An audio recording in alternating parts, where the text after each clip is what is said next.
زړه یې دومره ډک و له څیرې داسې ښکارېدل چې غوښتل یې په زوره زوره چیغې وکړي، وژاړي او په همدې ژړا باندې خپل زړه تس کړي. خو د ده رهبري او د ده مشرتوب ژړا ته او مایوسي ته اجازه نه ورکوله.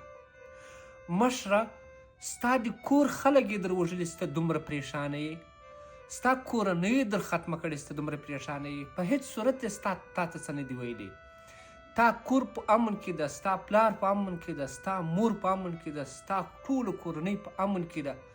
ته د پښتنو په غمجن یې. ته په رواني لحاظ په دې ویډیو کې تر دې حده پورې غمجنه او مایوسه او څیره دې دومره له دردونو ډکه وه لکه ستا د کورنۍ ټول غړي خدای مه کړه در وژلی وي.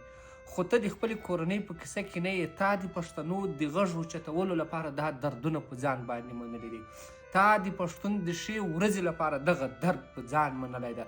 دغه مایوسي او دغه مشکلات او دغه بندونه دا ټول تا د دې پښتانه لپاره په ځان منلي دي. خو د کوم پښتانه لپاره؟ هغه پښتون چې یوازې تا ته د ټیک ټاک لپاره درځي او غواړي خپله ویډیو در باندې وایرل کړي، یا هغه پښتون چې هغه په تا پسې ریشخند وایي یا د تا په خبرو پسې کنځاوې کوي او یا تا ته مختلف ډوله پیغورونه درکوي.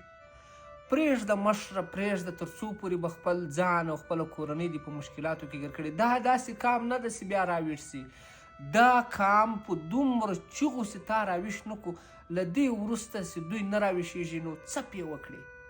ضرورت نسته. تا خپله انساني اسلامي ټولې وجیبې دې ادا کړلې. نور خو والله که ستا نور مسؤلیت ته نور دې کام ته څه کولی سي؟ نور له تا نه چی غواړي دا کام؟